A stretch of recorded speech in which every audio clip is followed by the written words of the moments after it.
Ambassador, welcome. You've taken a long time on the panel. Let me not take too much longer of your time. I'm happy to be here with you. Africa Rising, that's not in dispute, but now I want to just know about America's involvement. If I think high-level projects and initiatives, Power Africa initiative that President Obama talked about on his visit to Africa last year, AGOA, which everybody knows about, is in the negotiations for renewal, and a whole lot of other initiatives. Are there any other initiatives that you can talk about regarding America's involvement, U.S. involvement in the African growth story? Well, thanks for giving me the chance to have this conversation with you. Africa Rising obviously is the narrative of the moment, but I want to be clear that our engagement, U.S. engagement with Africa, goes far beyond this moment that's grabbing all the headlines. You mentioned AGOA that was passed in 2000. In the last 14 years, there's been robust duty-free access to the United States for African goods and services as a consequence of AGOA. I'm really excited by our ability to really launch new initiatives coming off of President Obama's unprecedented engagement with 50 African heads of state in August of this year. We announced $33 billion in new investments on the continent, plus $4 billion in additional development aid. Every single day between U.S. aid and our mission, we're doing all that we can to lift up development opportunities and to make it clear to Americans that positive outcomes on the continent will accrue to the benefit of average American citizens. So we're at a different place in our relationship. Now, just to throw a spanner in the works, people, even during the U.S.-Africa summit, the joke in China was, oh, well, hey, America is waking up to the story that we have known all along. Is this a realization that China might be stealing the march on the U.S., or is it something bigger? Well, you know, my friend, if that was a realization in China, I'm heartened by the fact that I know that average Africans, particularly average South Africans, have an entirely different perception, and they know that the United States has been a close, engaged partner in development for decades. Let's look at PEPFAR for an instance. Right now in South Africa, we've managed together to turn around the scourge of HIV and AIDS. That's only because of investment from the United States to the tune of $4.7 billion over the last decade.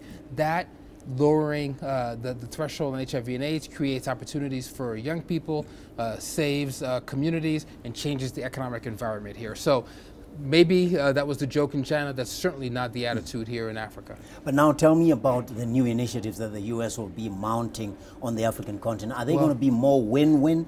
Are they going to be more equitable? By that I mean, is Africa going to benefit as much as the United States? I think that Africa, I think, has benefited more from the engagement with the U.S. than average Americans have. I'm suggesting that the relationship is different now, and it's a relationship of equal partners who are working for improved outcomes on both sides of the Atlantic. So if you look, for instance, at an initiative like Power Africa, where recently President Obama was excited to announce the tripling of our goals in terms of the megawattage that will be produced on the continent. That's going to benefit African small-scale entrepreneurs, large businesses, the public sector, the private sector, and it will give access to opportunity for Africans in rural parts of their countries as well. That's going to be absolutely transformative, Victor. We shouldn't be cynical about these things. No, I'm not being cynical, Ambassador, but I'm asking. I know General Electric is involved big. That's a big multinational. Yes, it is. Those are visible. There's no doubt about American multinationals getting involved. Now, please give me examples of how the smaller players will benefit from this. How smaller... smaller enterprises, African enterprises will benefit, for example, from Power Africa initiative. Well, obviously, any small business owner needs access to reliable, consistent, predictable sources of energy. If you go in too many parts of Africa, you see entrepreneurs who have to have their own generators for fear that they're going to lose power from the municipality. That kind of lack of predictability makes it less likely that someone's going to put their own dollar down to start an enterprise. So I actually think that smaller enterprises will benefit much more from initiatives like Power Africa than large institutions will. I get it. Let's talk about another big ticket item here. Former You President, like big ticket items, don't you? You just want to. no, but you know, former President Mbeki, South African president, is part of the United Nations initiative to stem illicit capital outflows from emerging markets. Yes. Again, I'm saying America is the leading nation in the world. Can we look forward to any leadership role that it can play in giving momentum to that? Because getting tax revenues where they belong by ensuring that there are no illicit cash outflows will do just as much to the enhancement of the African story. Yes, you know, I've had several remarkable engagements with former President Mbeki, and he speaks about this issue with a tremendous amount of passion and knowledge.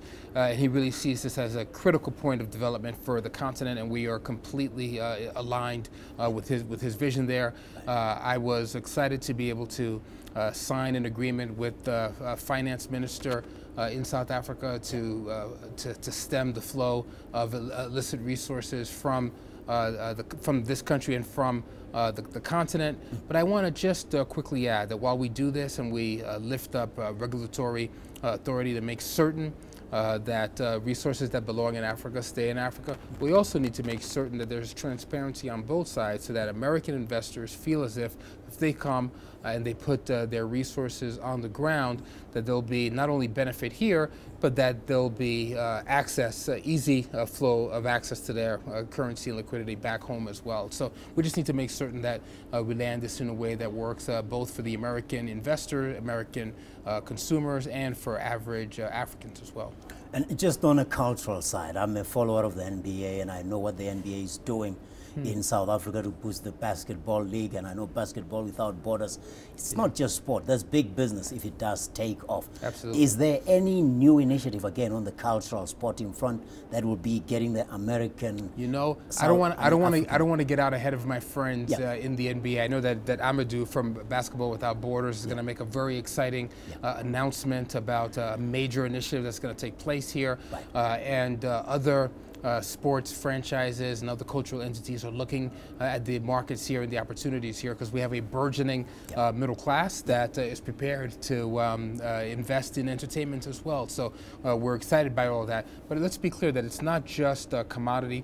The NBA and Basketball Without Borders just does tremendous work in townships to work with educators and with children to make sure that they're lifting up the boats for everybody. And about Nollywood, the movie industry in Nigeria, what's America's take on that? Well, that's great and exciting, but since I'm the U.S. ambassador to South Africa, I'm more excited by the film industry in South Africa. It's great that there's a vibrant film festival down in Durban. I was in Port Elizabeth and met with the mayor there as he was traveling to the United States looking for opportunity to start his own film festival. And your Minister of Trade and Industry recently brought a delegation to Hollywood, and looking for ways to free up space for a South African film industry and to create tax incentives to get more Americans to come and film here as well. So Nollywood is great, but I'm all about South Africa. No, but it's big here too, so I was just checking. No, we're excited that we're partnering with South Africa to develop an industry here. Right. Ambassador, thank you very much. I look forward to more involvement of the American economy on the South African and broader African growth story. Thank you very much for taking part in the SGF.